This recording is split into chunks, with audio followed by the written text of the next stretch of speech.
Okay, so I haven't recorded in a little while because my aunt passed away. She passed away on the 24th of August. So it was a lot. And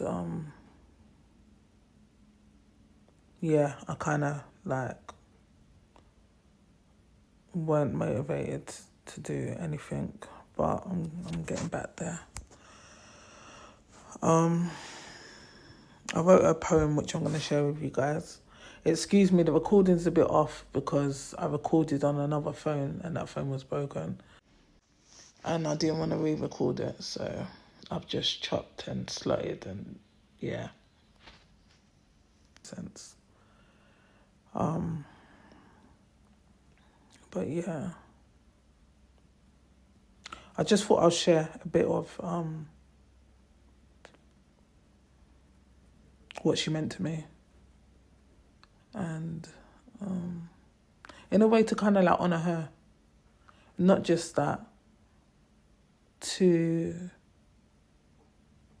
you know, obviously everyone goes through grief. And I feel like my YouTube like channel is to really and truly show people that you're not alone. Like everyone goes through trials and tribulations. And it's about talking about those trials and tribulations and sharing them in the hope of helping others overcome. So like with me, when I'm going through something, I write poems. Writing about it helps. So I'm kind of just like sharing that it's my therapy. I did basically do a whole dialogue of what happened and what went down. I was gonna take it out, but it wouldn't have flowed with the poem. So I thought, let me just leave it till you're gonna hear it jump and change.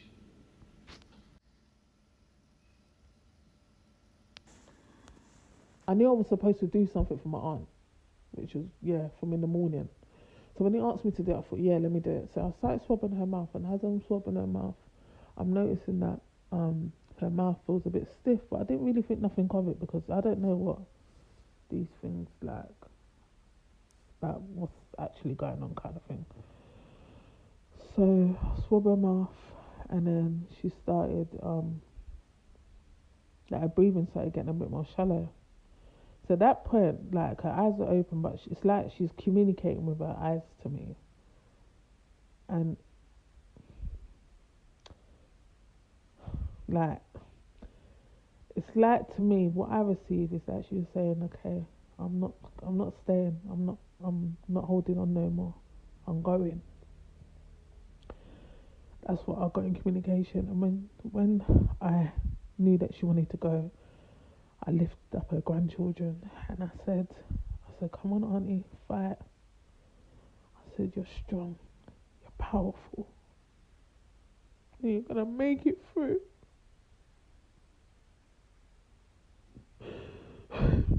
I put her grandson's hand in her hand and I lifted him up so that she could see him. And I was like, fight, Auntie, fight. And then she took her last breath.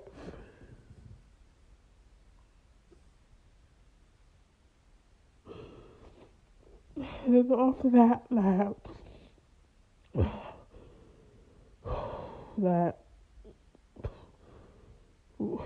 breath.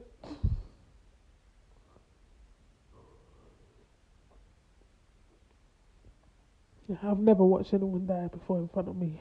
Like, it's crazy. But then,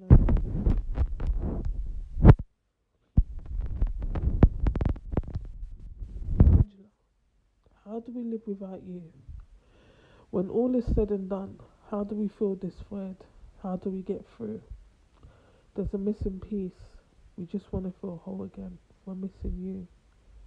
This next chapter is brand new. How do we live without you? You loved your family. There's nothing you wouldn't do.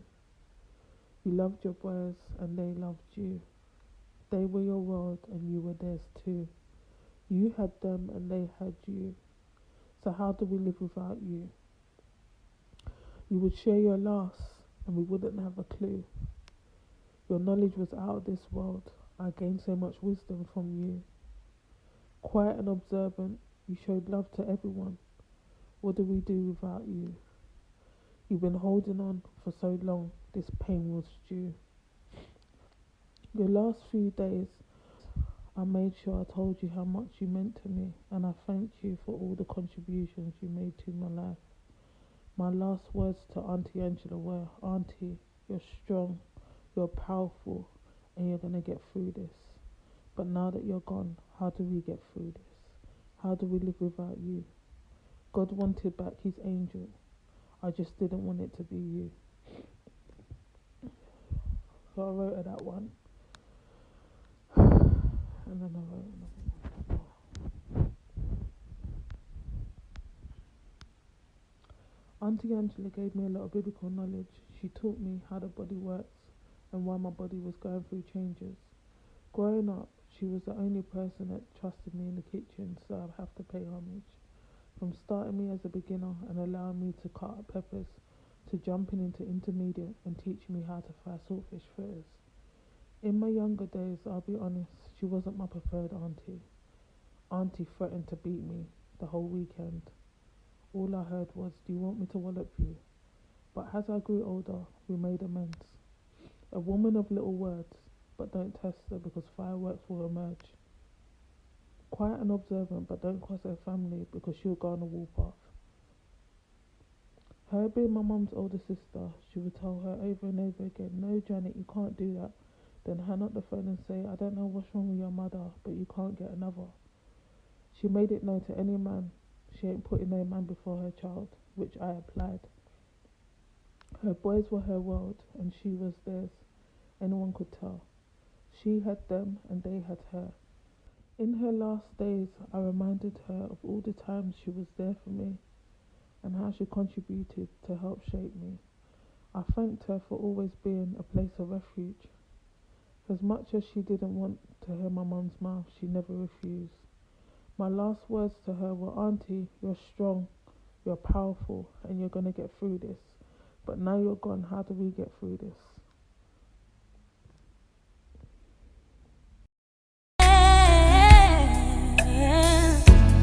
Now that you're gone, every day I go